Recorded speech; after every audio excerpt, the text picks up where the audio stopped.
Title: A soldier refuses to serve Trump food as reason silences the room. Ladies and gentlemen, it was a cold, windswept morning at Fort Dominion, a sprawling military base nestled against the forests of Virginia. The base, home to over 20,000 active service members, was buzzing with an unusual tension. The flags had been cleaned, buildings polished, and security measures doubled. Word had spread days before. A controversial political figure was visiting a man who had once held the highest office in the land. To the soldiers, it wasn't just any visit, it was a test of everything they believed in. Private First Class Marcus Reed was a man of few words. 23, soft-spoken, with a quiet kind of strength that didn't need grandstanding. He had enlisted not for glory or adventure, but because his father had, and his father before him. Service was in his blood, etched into his spine like the old tattoo he bore beneath his sleeve. Honor before all. Marcus worked in the Bass kitchen. Though not as glamorous as other postings,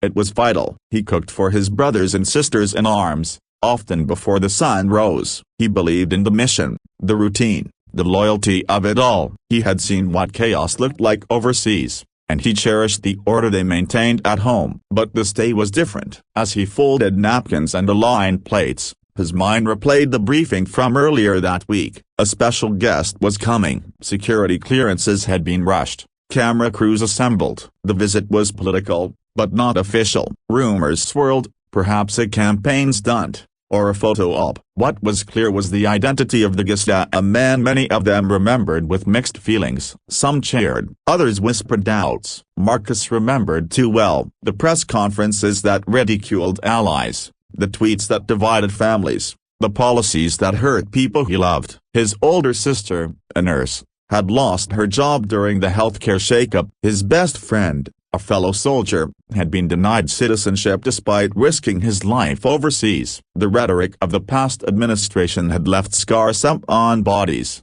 on morale, on the very unity they swore to uphold. When the orders came that Marcus would be part of the serving team for the luncheon, he felt his stomach twist. He didn't want this. He didn't want to put a plate in front of someone he believed had disrespected everything the uniform stood for. But he was a soldier. Orders were orders. He didn't sleep that night. He paced the barracks. He looked at photos of his father in Vietnam, read over the oath he had taken. Defend the Constitution against all enemies, foreign and domestic. The next morning, dressed in his cleanest fatigues, Marcus entered the mess hall where preparations were nearly complete. The table was a symbol of perfection: linen cloths, shining silver, polished glass. Generals and colonels took their places. The guest arrived amidst a flurry of cameras and forced smiles. Applause followed, though not from every corner of the room. Marcus was handed a drum of roasted duck, seasonal vegetables, and a dessert crafted by the Bass's best chef. He took it with steady hands and walked forward. Each step echoed louder than the last. As he approached the table,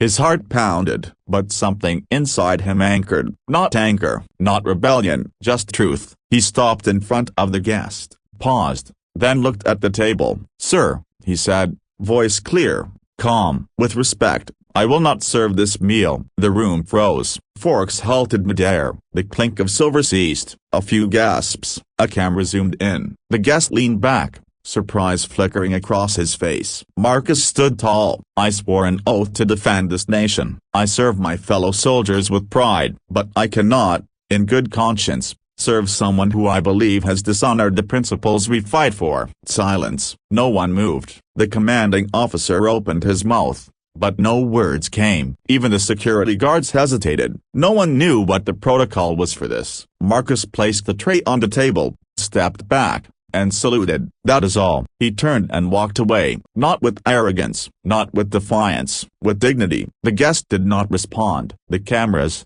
unsure whether to film or turn away, held still. The silence in the room wasn't awkward. It was heavy, thoughtful, like a pause in history where something shifts ever so slightly. Marcus was later called in for questioning, but no charges were filed. Technically, he had not disobeyed a direct order. The story leaked. The video spread. Some called him a hero. Others called him a traitor. But for Marcus, He didn't care for either title. He returned to his kitchen. He continued serving meals to his fellow soldiers. He wrote letters home. He trained for deployment. But within the base, and slowly outside of it, his quiet stand echoed. Because sometimes, the most powerful voice is not the loudest in the room. It's the one that speaks when it would be easier to stay silent. And so, on that cold Virginia morning, a soldier refused to serve a meal, and his reason silenced the room. That silence, it still speaks.